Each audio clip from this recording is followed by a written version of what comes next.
Гранттың түрлері бар екенін түсіну керекпіз. Және бұл гранттардың шарттары бірдей емес, әрқайсысы әртүрлі.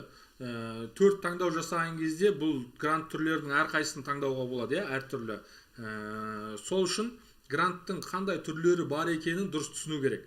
Біріншіден, ең көп грант ол жалпы грант. Жалпы грант деген, яғни общий грант. Жалпы грант примерно мысалға бүкіл гранттың 80% ма, яғни көбісі осы жалпы грант. Бұл жерде маңызды момент, жалпы грантқа байланысты ескеру керек ең маңызды нәрсе, ол грант мамандыққа бөлінеді. Жаттап алыңыздар да, грант мамандыққа бөлінеді жалпы грантта. Университетке дым қатысы жоқ. Мысалға біреулер сұрайды, Алматыға түсу қиын ба дейді. Ол сенің грантқа түсу шансың Алматыға қатысы жоқ ешқандай. Өйткені мамандыққа бөлінеді. Мысалға айтайық, жаңағы автоматтандыру және басқару деген, сен Атырауға түссең де, Алматыға түссең де екеуінің шансы бірдей. Ешқандай айырмашылығы жоқ та. Өйткені неге? Жалпы грант та ол.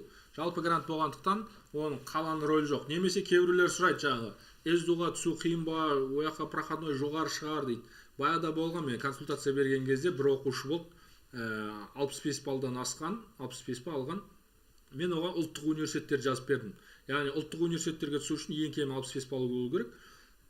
О да 66 ма 67 тұқалым, сондай примерно. Әпкесі маған жазып отыр да, оған шанс жоқ қой, мен Сәтбаев, жаңағы ұлттық университеттерден Казгу деген сияқты нелер жазып бергем. Сосын мысалға ұлттық аграрлық университет бар, солар жазғам да, осыдан 1-2 жыл бұрын, 2 жыл бұрын ба, 3 жыл бұрын сондай. Сол кезде айтады, ұлттықтарға шанс жоқ қой. Мен айтам, ұлттыққа дым қатысы жоқ оның. Ұлттыққа 65 балдан ашса болды, ал шансын есептеген кезде ол грант мамандыққа бөлінгендіктен университет рөл ойнамайды. Бұл жалпы грантта, бірақ жалпы грант сондай екенін түсіну керек. Одан кейін, бірақ басқа гранттарда университет рөл ойнайды, аймақ рөл ойнауы мүмкін.